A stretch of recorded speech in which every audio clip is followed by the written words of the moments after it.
Talk Erie and the Joel Natale Show. We're live from our Kingdom Financial Group studio here at 5th and State. Also live on YouTube and on Facebook. We're having the crucial conversations that Erie needs, and once a month, the county executive makes her way from the courthouse to our location here at 5th and State. And County Executive Vogel, good to see you, ma'am. Nice to see you. Yeah, I made the long trek. I was going to say, did you were you able to navigate around all the construction here? Yeah, that's true. Yeah, streetscapes. It's like pardon our dust. Yeah, right. Yeah. Things are starting to look good around here. It's a beautiful day. So. Absolutely. All right. What's keeping you up at night at the county? Well, I would say it changes. CareerLink is keeping me up at night. Or it was. They're currently in the Resilience Center. They were looking for a new place. There was some things with that. Ironically, my son applied for unemployment because he worked for me at Donato's, right? I closed the Green Garden store. Right. And he went through the process and learned that on the state forms, they still had the Sassafras address.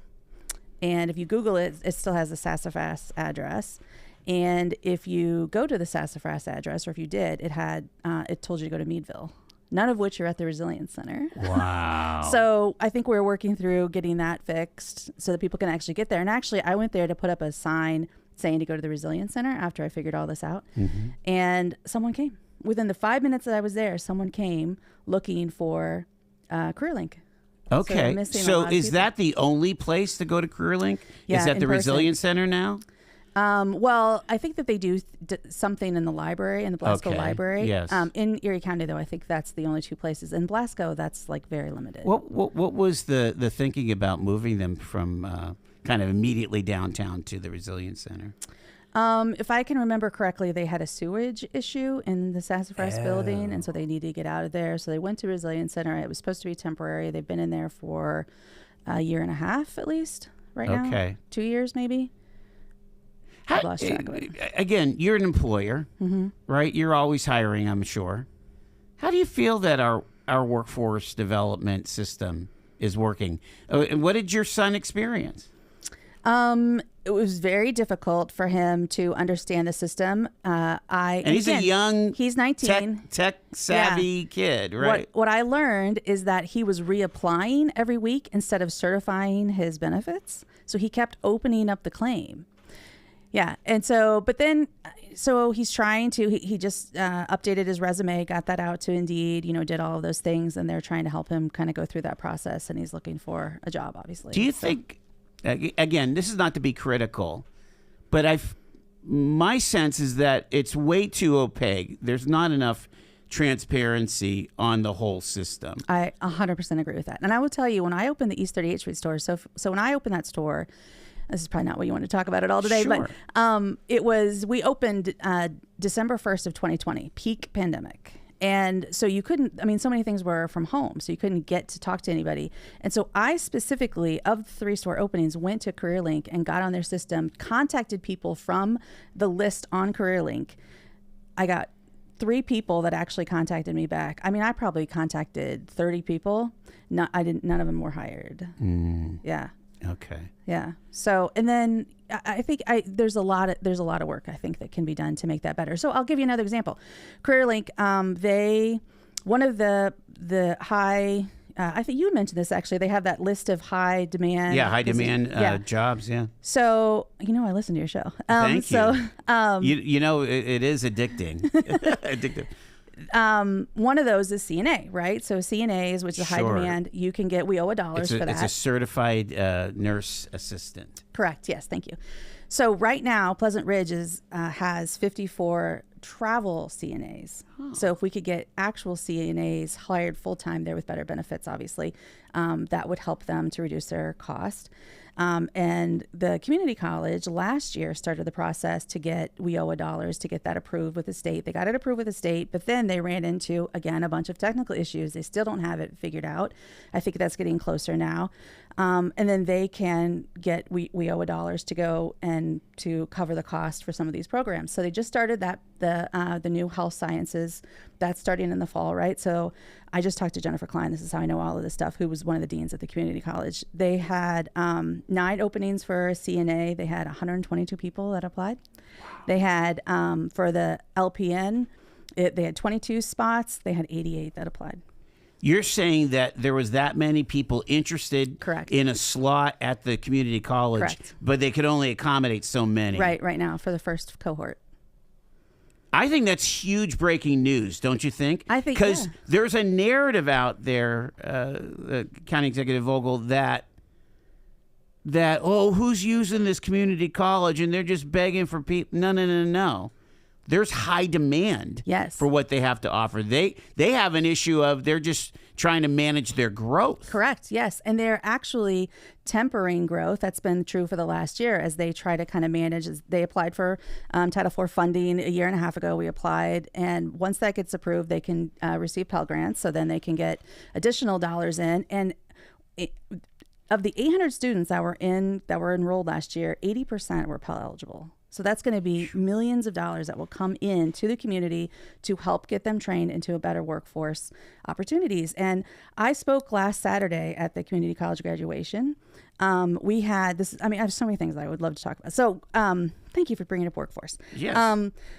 Okay, so I spoke at the community college graduation last Saturday. It was their 4th graduation. The first graduation, 27 students. Last Saturday was 180 students. Wow. And of those 180, there were 7 that graduated with dual enrollment with Erie High.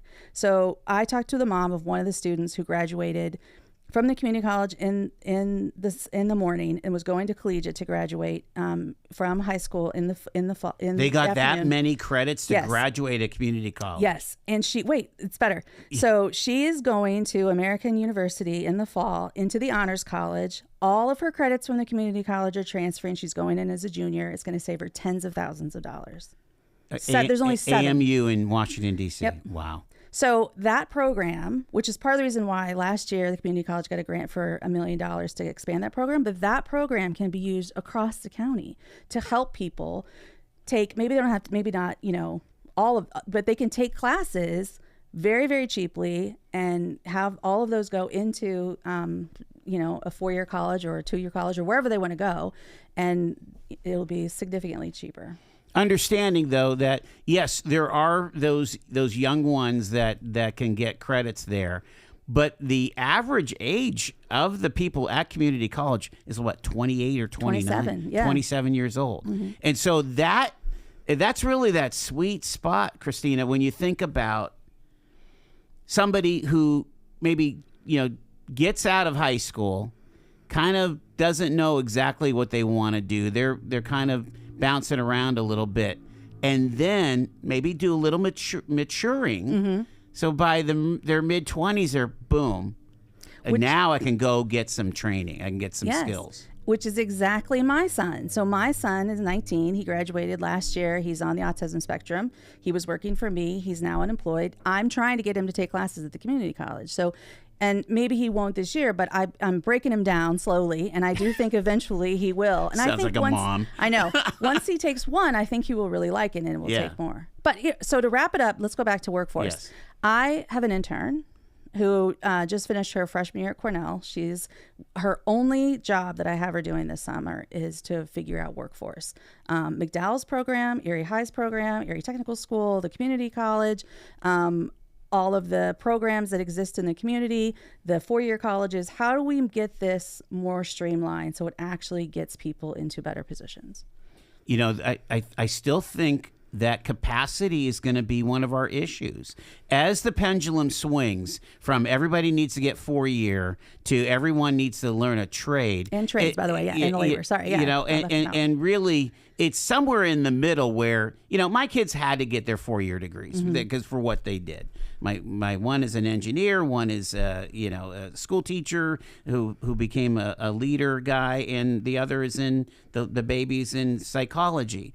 They needed those 4-year degrees. Not everybody does need that, but the bottom line is, like, if you talk to the folks at the technical school, a lot of those classes at the VOTech fill up. Yep. There's high demand. Yes. It seems like there's high demand in all of our repositories. Erie High, some of their classes get really filled up, right? Yes. So how do we deal with the demand part of this, you think? Well, and I think that's where, if we could be more strategic about understanding what the employers actually need, what they need for growth, because I have talked to a number of employers who are limiting their demand because they don't have the workers. Right. So, but they are not getting the caliber or the skills that they need. So we need to have a better a connection to understand what the actual needs are, and then how we fulfill that. That's what I think needs to happen. But I have to tell you one more thing. Yes, ma'am. Before we go to a break soon.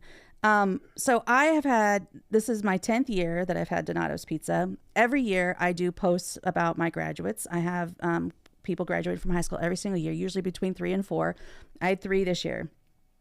None of them are going to a 4-year college. This is the first time in 10 years that none of my senior graduates, are going to a 4-year college. One's going in the military, one's going into a union, and one's going into the workforce.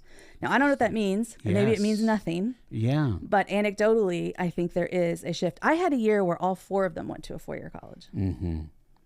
Again, it's a hugely personal decision, but there's a nationwide or worldwide conversation going on about all of this. It's quite remarkable. Yeah, you kind of have that little snapshot of what's happening with your folks. The person that's going into the workforce, will they stay with Donato's? She is. Yep, she's staying with me. Yep. Okay, good for that. Maybe there's a management track, right? Could be, yeah. And and maybe in 6 months she'll decide something else, Yeah. Awesome. We're talking to the county executive, Christina Vogel. Take our first break. It's Talk Erie. She knows how the thing works here. We take a break at 18 after here.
County Executive Christina Vogel is with us here.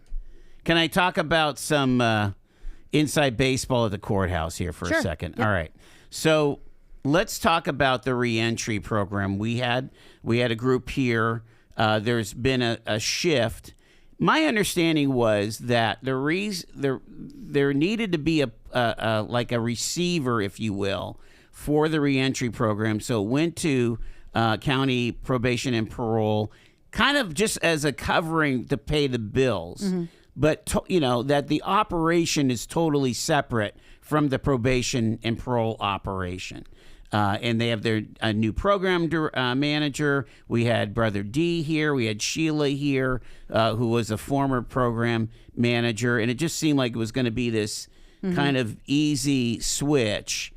But I went to the county council meeting on Tuesday, and there was an hour's worth of citizens to be heard just, outraged about this change. What am I missing here, County Executive? So I think that it goes back to their probation, right or wrong, I think was very highly charged last year with everything that happened with Marcello Woodard. Yes, Woodard. And associating reentry with probation, I think my perception, listening to the people that have spoke about it, was perhaps not a good fit. Okay. And I actually have had conversations this week and today about, can we move that to the public defender's office, which I think actually makes it aligns better. Are we bringing it into the county because the county is now going to fund it? The city even has a line item to Correct. funding, Yeah. right? So, whereas it was always under grants, and we needed to go hat in hand looking Right. for money to fund the reentry program. Now it's a line item on the budget. Right. So I cannot talk about the specifics of the program because I've never done it, but I can kind of give you the history of what I saw from my side, right? Mm-hmm.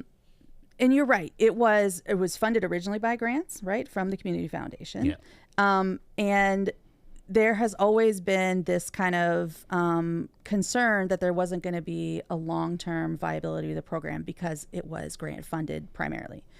And so in March, the Director of Administration for the courts came to us and said that the contract with the Y had been terminated, and so they'd been given a 30-day notice. And so in order to keep the services continuous, so for people that were coming out of prison, it needed to be, they were hoping that it could be moved into a stable location at the county, which had always been the plan, but had never kind of gotten any movement. Okay.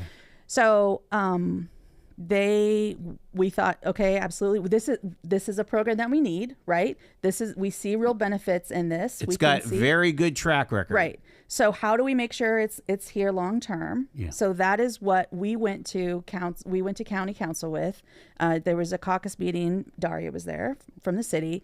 I was there. Beth Hers was there. The Director of Administration and Courts was there. Chris Groner was there. We were all there to explain why we wanted this to come under the county so that it was stable and that the benefits they would have better benefits, right? Mm-hmm. Okay, so the finance department certified that the money existed within the general fund, which is what they do with an ordinance, right?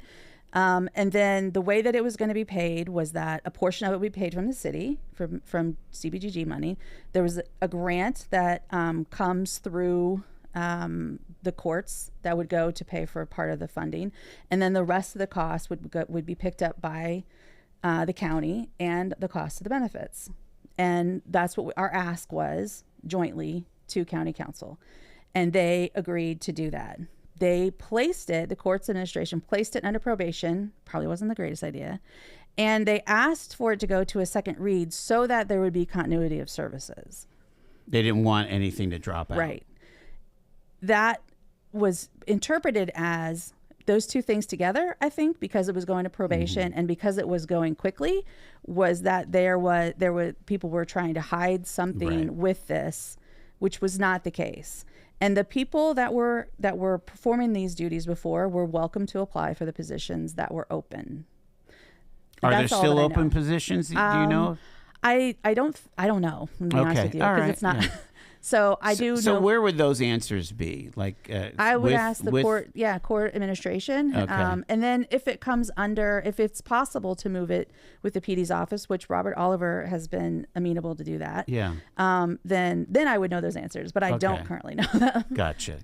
And we got to understand that there are multiple departments within the courts that are not all under the purview either of council or of the executive. Which Right. leads me to my next question here. We got to talk about phones in the bags. Right. That just came up on Tuesday as a possible resolution. What's your thoughts on phones in the bags? So, I mean, I went to a lot of county council meetings as a candidate. My phone was locked up every single time. I find it irritating on a personal level that that happens. My understanding was that years ago there was an order to limit it to do that. That was kind of reduced in scope by Judge Walsh when he was the president judge a few years ago. And that then there was a security order that was put in place from the sheriff's office. But I think there is a way to make it possible to have your phones available in public spaces. And I mean, I think that is a common ground we can find and then we can get Well, to. I would think that if you're on jury duty, your phone should be locked up. Exactly. That's right. exactly. That makes sense. I didn't say this eloquently, but yes, there are places. If you're there for a new American, swearing in, yeah, have access to your phone so you can take pictures, Right. Of the new Americans, right? We are capable of that nuance, I think, Yeah. and that's where we're trying to get to. Yes, so I agree. But with you. I'm not sure, though, and again, this might sound controversial. I'm not sure it's really smart for people to be like TikToking in the middle of a county council meeting. Hey, look at me, I'm at council, and or here I am, I'm going to be, doing my 5-minute citizens to be heard. I'm not sure that that's protocol. I don't know. I mean, there are I guess shows that were made, right, of people going and doing that exact same thing. I mean, I think that, that's and there part of is why video we at county want free council. speech. There's multiple angles, right? I saw Dale, throwing the cameras here. It's just interesting, that we're in this kind of situation where these seemingly innocuous issues seem to blow up. Mm-hmm. Is that just me being too online? Well, I don't know. I mean, I try to look at the positive and everything, and I do think that, I mean, on one hand, you are seeing an engaged citizenry, which we want, right? Yes. So if that, I think sometimes the escalation goes too high, and I'm always trying to figure out where's the common ground, because I do think that, I mean, the majority of people do agree on the most basic things, and then there are going to be differences, obviously, but so I don't know. I mean, I think that I'm glad people are involved. I'm glad that there's citizen engagement, and let's lean into that and see if we can figure out how to have a compromise for the rest of it. All right. We're talking to the county executive, Christina Vogel. She's our guest here for her monthly meeting here at the Talk Erie studio. Stay with us. More after the news at the bottom of the hour.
Talk Erie and the Joel Natale Show, live from our Kingdom Financial Group studio here at 5th and State, also live on YouTube and on Facebook. The county executive is with us for the county of Erie, Pennsylvania. Christina Vogel is with us.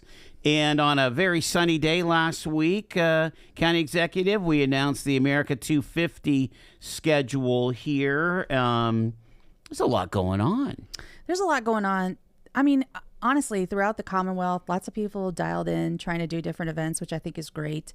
My hope is that it's a memorable summer, that you have something that you remember. I mean, when you talk about people that went through the 1976 celebration, they talk about how it brought people together and memorable events that they went to. And I'm hoping that, people find something that's memorable throughout this year. Let's go through some of it and get your reaction. So on June 6th here, on Saturday, it's the kickoff concert with The Fray. I think 1st to 11 is opening. Correct. I had heard that some tickets got reopened there. Are those kind of just gobbled right up, you think? I don't know. That's a great question. My daughter graduated from high school yesterday, so okay. I've been paying attention to a lot of things in the last couple of days. But there was a group of tickets that got released, and I would assume if they haven't gone, they are probably close to being done. Yeah. So again, packed house. I think we were among one of the first markets of the. I think they're doing 5 of these concerts. The first, yeah. That sold out immediately. For the free tickets. Right. But still, a lot of enthusiasm to come see it. And want to say that the governor's wife is coming. I guess she's into the fray, or maybe they're both coming. I think they're both coming, actually. I think they're both coming, which would be great. He's spending a lot of time in Erie, PA, isn't he? What'd you think about the ribbon cutting, the groundbreaking, the smashing at the Trust Hotel? Yeah. I thought it was great. I was on the revitalization loan fund, so we actually did a little bit of stuff when I was on that board for it. So I kind of have seen it for a few years, how it has kind of developed as they were trying to find all of the funding for it. But I think anytime that you have outside investors that want to invest in Erie, that's a win for Erie, right? And I mean, this is money coming from California and other places, obviously. Exactly. And it's part of the Opportunity Zone 1.0. And actually, my staff has just been working on Opportunity Zone 2.0, which goes to the governor by June, I think, 19th. So you have to submit projects or actual land mass? So census tracts. Okay. Census tracts, and then we're doing a supplemental that has kind of a map function so that they can see each piece and data and actual projects so that they can make an informed decision on which ones. And then you, based on their data, you're going to allocate highest, medium, and low priorities for the tracts. We have 67 census tracts in Erie County. The governor can designate 25% of the census tracts throughout the Commonwealth and as Opportunity Zones 2.0. So that gives us 18. Well, we had 26 that qualified. And then we have 18 that we're hoping at least get designated with the 25%, if you do that math, sorry. Okay. So we have 9 that are high, 9 medium, and then 8 low. So 9, and 8, 26. Was the 1.0 only in the city? Yes. And now you're able to kind of go outside of the city limits? Right. So 1.0 was just in the city. It was just based on demographic information, low income, those types of things. And now Wesleyville has a track. And then also there are 3 rural, they added a rural opportunity zone piece. There are 3 in the county: Edinburgh, Union City, and Corey. Oh, terrific. Yeah. So we have projects from all those, including Wesleyville. And then the city worked with us to give us their projects as well. And remind us again what the opportunity zone does, for someone who wants to invest. Yeah. So basically, and this is what Christian did, right? So he sold an asset. I think he sold a company. And then he had, he can take the capital gains and invest that into a fund. And then he can defer, he still has to pay taxes, but he can defer those taxes for 10 years, up to 10 years. And then what he invests in, then that he doesn't have to pay taxes on. So the growth in what you invest in is what you don't have to pay taxes on. So you have a building that sold for $2 million. It's going to be a $60 million project. It might pencil out at 15 million or 20. So that gain will be he doesn't Right. have to pay tax on. Yeah. And then the rural piece, you get a 30 basis point reduction. So that there's an actual, so there's a better Better incentive. financing. Yeah. Okay. For that. So, and you said Edinburgh. Union City and Corey. Okay, terrific. Yeah. Any ideas what kind of development could happen in those spaces? Well, I mean, I'm trying to decide how much I want to say. So, I mean, I will tell you the number one on our list is the waterfront. And the reason for that is, and that's in the city. President Trump's, maritime plan. There is also another incentive piece called a maritime prosperity zone. Then are we allowed to stack these? That's the point. Yes. Yeah. So that is our hope, that we could stack these and have a maritime prosperity zone, which is going to be designated by the Commerce Secretary. So that's federal versus this is Governor Shapiro state, right? But then you could stack those and get the money in to basically ramp up, give additional fuel for investment, and that is what the Alabama shipyard did. They had multiple layers of incentives for people private equity to invest in, and that built that industry up. They went from a handful of jobs to thousands of jobs. You're talking about years. in Mobile or Mm-hmm. okay, Pinto Island. Okay, interesting. Yeah, this is fascinating stuff. Now, will the county have some input on the mayor's world-class waterfront project that she's working on? I keep on hearing about that. Gus Pine was talking about that, I mean, I have sat in on some of the meetings. I would say I'm just cheering from the sidelines for both the city and Mill Creek, right? So the waterfront hits multiple municipalities. And I think it's great that they're going to do a coordinated strategy of how we get the highest and best use for the waterfront. But that's not something that I'm directly involved in. That makes sense. Let's go back to America to see how we go on the rabbit trails. That's great. We have Community Night at the ballpark June 12th with the community college, and there's some fireworks then. The Arts and Music Festival at the Fairgrounds in Wattsburg. I thought this was brilliant because I feel like that our fairgrounds doesn't get nearly enough activity other than 1 week in August, right? I mean, this is smart. Thank you. So there's going to be a car show, fingers crossed. I think I'm waiting actually for confirmation tomorrow that that's going to actually happen. But Gas and Gears, I think, is going to do a car show judging there. And then there's an arts festival. And then the Suns are actually going to do a flag ceremony, which will be great. Nice. And we are doing a time capsule. Okay. Which I told you off break, we learned that there's we thought there was a 50-year time capsule that we could open this year. It's actually 100 years. Wow. And it's buried in front of the courthouse. So it's another 50 years before we can see what's they used to do hangings out there. Really? I did not know in between the two main buildings. Oh, I didn't know that's where the gallows were. Oh, that's interesting. So hopefully there's no, nooses in the time capsule. Interesting. I did not know that. Didn't want to go creepy on you, Yeah, but that was always the story I heard as a kid. Okay. Yeah. Huh. Super fun stuff. No, that sounds cool. So you're going to open up the time capsule at one of these events, you think? Oh, no, I don't think so. No? I mean, now we thought we were going to, but it's 100 years instead of 50. And then tonight I'm doing celebrity bartending at the brewery to raise money for these events. Okay. Yeah. Terrific. Tell us about this August 21st America 250 birthday bash on the Bayfront at the Convention Center, the signature gala event of the summer. So we're going to have I think this will be great, actually. We're going to have a history component. There's going to be little displays, one for Will you wear a 3-point Maybe. hat? I mean, I'm not opposed to being a reenactment person. We're going to have reenactors that are coming from Abigail Adams. Yeah. Or Clara Barton or somebody. There you go. That are, so the historical societies are helping us, getting us in touch with reenactments, which someone was at our... Right, that was cool. Yeah, at our press conference. And then we are going to have, pieces of history from each of the, 5 of them, one for every 50 years to kind of designate different that's things. Neat. Yeah. We're hoping the Brignaga will be there. because this is going to be at the convention center, so we're hoping it'll be near. I think there's going to be, food and we're going to have people we're hoping to have people that are going to, the reenactors will kind of do proclamations. So Benjamin Franklin or William Penn or whatever that will come and speak during it, that will kind of talk about different pieces of the history. So that is hopefully going to happen.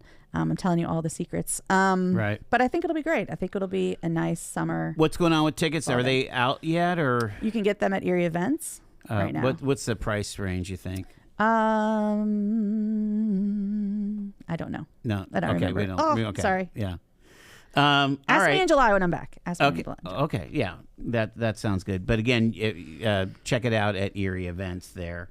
Then there's some ongoing programming. There's the library is doing some programs. I know there's the Siebels are going to have their mega blast the week of the 4th of July. The city is doing a lot of events. The city's doing the 3rd of July there. Jefferson is doing events. The historical societies are doing events. The Waterford, all of the historical societies. Yeah, there's a lot of things to uncover and see throughout the summer. I like that it's not just around the 4th, but it's really all summer long. There's going to be something to appreciate there. And why is it important? I think in this time and place right now where we are so politically divided and there's so much, you've seen articles, you've had people on here, the political divisiveness and the rhetoric and how kind of escalating things have become. I think it's important to remember our shared history and what has brought us together, and that we have more in common than we have different. And I think the classic story is, if we have a republic, if we can keep it, that I think is people, it's fragile and it is awe-inspiring to think of all that we went through to get this democracy and how unique it is throughout the world, and that we should treasure what we have. How was that? Absolutely. Let's pivot to other things at the courthouse. There was a significant event at the election board. I know you're not part of the election board, but that certainly was some trauma there with the election chair, Councilman Wirtz, being removed. And now Chris Drexel is the chair, based over this election integrity thing. I've never heard anything but amazing evaluations of our election people, of our managers and the workers in the election office. Is there any concern from the executive side of things about the elections? I don't have any concern about the election. I think that we just went through the primary right after all of the upheaval, and there was no issues. Now I get it was a primary, and it wasn't a very competitive primary, right? Right. But no, I don't. And they have 5 months or whatever it is until the general election. I don't have any concerns whatsoever. They have a very diligent staff. A lot of them have been there for a long time. Having gone through the election last year, it's a lot of work, and they have a system. They are very, stringent, and they have everything kind of on lockdown.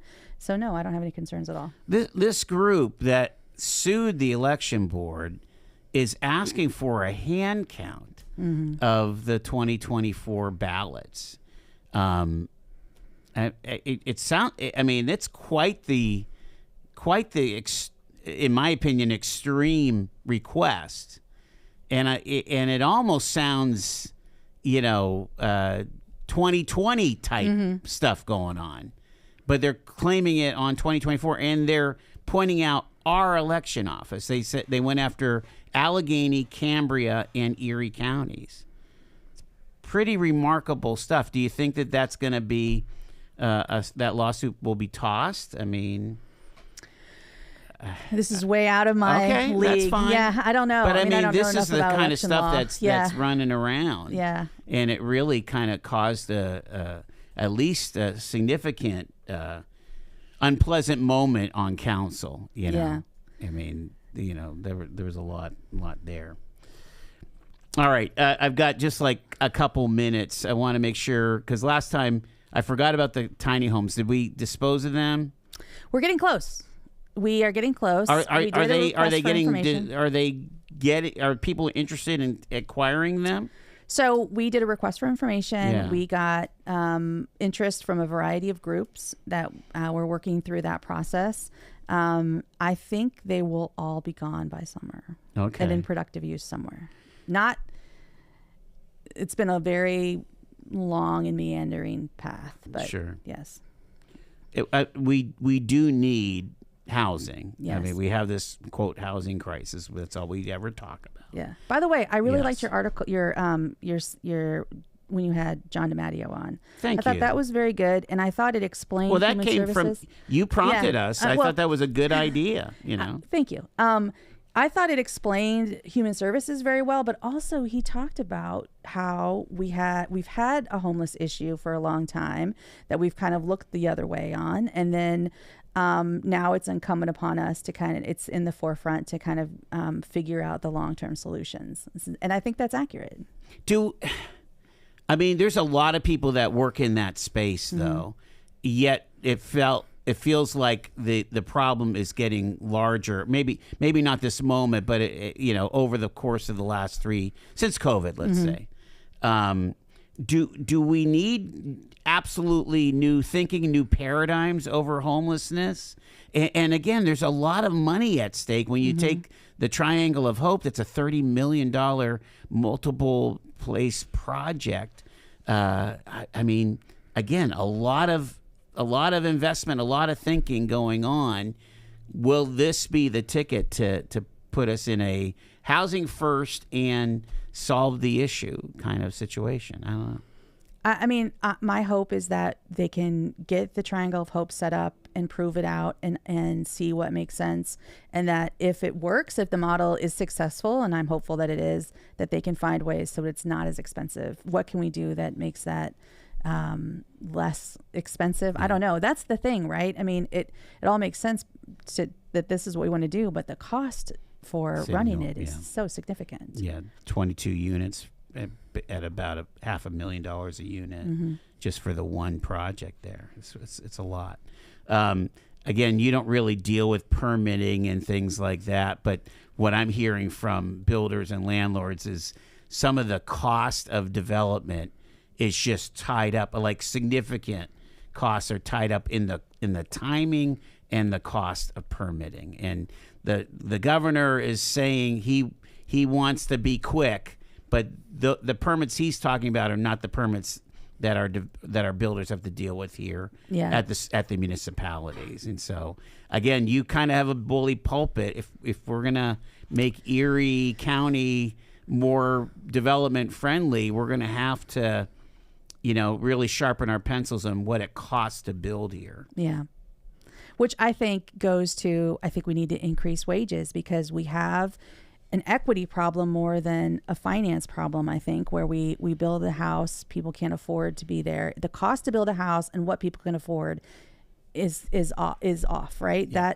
That too much of a gap. Right. That math problem doesn't work out. And I think we have to increase wages because we have a system where we are pricing out so many people in every market. That's why Henry Ford was so successful, right? He made the Model T so that anybody could drive it, including his employees. But you think about, okay, again, as an employer, how much more shaving of your margin can you take before you start risking the whole kit and caboodle? I mean, to raise right. to go up exactly 10%. Right. Let's say you're exactly right. So I will tell you, I have not raised prices in over a year, because I am sensitive to the fact that people already say our pizzas are the most expensive, right? The reason our pizzas are expensive is because I pay people significantly more than minimum wage and treat them well and do all of those things, but that never seems to connect. But what has happened, even for us, I would say, is that whereas my employees or the people that are in similar circumstances with them aren't buying as much. So even myself, I would say we are going into a situation where people are finding the least expensive versus or the next. Like the middle is being eroded in every possible situation, whether that's restaurants, whether that's universities, whether that's clothing stores. You see that at the mall. Everything, the middle is being eroded, and we have to strengthen the middle so that there is more opportunity for everyone.